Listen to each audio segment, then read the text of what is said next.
एक मित्र ने पूछा, दादा, सृजन, पालन और विनाश, इन तीनों स्थितियों को आध्यात्मिक मान्यताओं के आधार पर ब्रह्मा, विष्णु और महेश से जोड़ते हैं और वैज्ञानिक आधार पर इलेक्ट्रॉन, प्रोटॉन और न्यूट्रॉन से। क्या आप इसका कोई प्रामाणिक आधार दे सकते हैं? मैंने कहा, हाँ, मैं मान्यताओं पर विश्वास तो नहीं करता, पर वैज्ञानिक आधार पर इलेक्ट्रॉन यानी सृजन, प्रोटॉन यानी पालन और न्यूट्रॉन यानी विनाश सही तथ्य हैं। और कुछ ऐसा ही हमारे अध्यात्म में ब्रह्मा, विष्णु और महेश तीनों देवताओं की शक्ति व उनके कार्यों की मान्यता है, जो हमें भी मानना चाहिए क्योंकि हम भारतवासी हैं।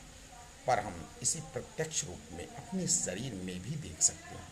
पहला, सृजन बताने की आवश्यकता तो नहीं, हम सभी जानते हैं कि सृजन यानी इलेक्ट्रॉन या परमपिता ब्रह्मा या शरीर में ब्रह्म स्थान, जो कि मनुष्य में जांघों और कमर के बीच आगे की तरफ होता है। दूसरा, पालन, ये भी हम सभी जानते हैं कि भरण पोषण से ही हमारा जीवन चलता है, जिसे प्रोटॉन की शक्ति या भगवान विष्णु, जिन्हें संसार का पालन करता माना जाता है। पर प्रत्यक्ष रूप से देखिए तो शरीर में हमारा पेट ही जन्म के पूर्व माँ के गर्भ से लेकर मृत्यु तक जीवन पर्यंत हमारे शरीर का पालन पोषण करता है।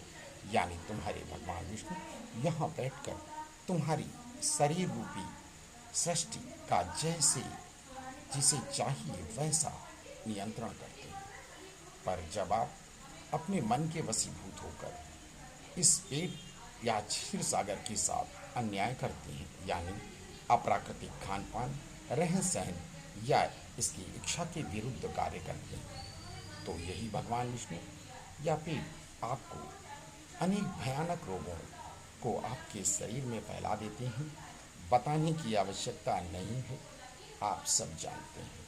और फिर विनाश यानी देवादिदेव महादेव, जिन्हें आप महाकाल भी कहते हैं, यानी न्यूट्रॉन, जो आपके हृदय में प्रत्यक्ष प्रदर्शित होता है, क्योंकि जैसे ही आपका शरीर इन रोगों का घर बन जाता है, यही हृदय या भगवान शंकर परमात्मा के द्वारा दी हुई जीवनी शक्ति, जो आपकी सांसों की डोर पर शरीर के प्रत्येक अंग को जीवन देती है, उसे पूरे शरीर से खींचकर आपकी जीवन लीला समाप्त कर देते हैं। इतना साधारण सा प्रमाण है जिसे आप स्वयं महसूस कर सकते हैं।